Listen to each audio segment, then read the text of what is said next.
Hari ni dah masuk puasa yang ke-23.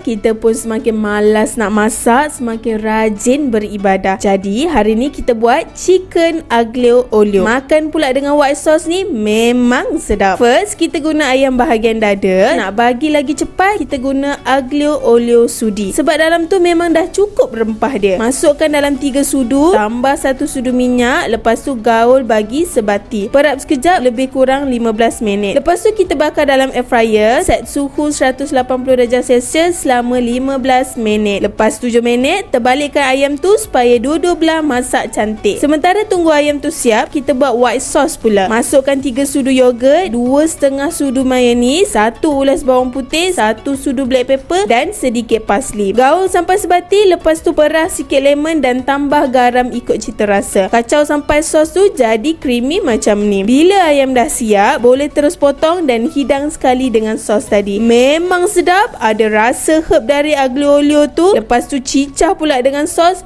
Memang ngam. Simple je resepi dia, tapi rasa macam makan dekat kafe. Sesuai sangat kalau nak tukar selera sikit waktu berbuka. Selamat mencuba.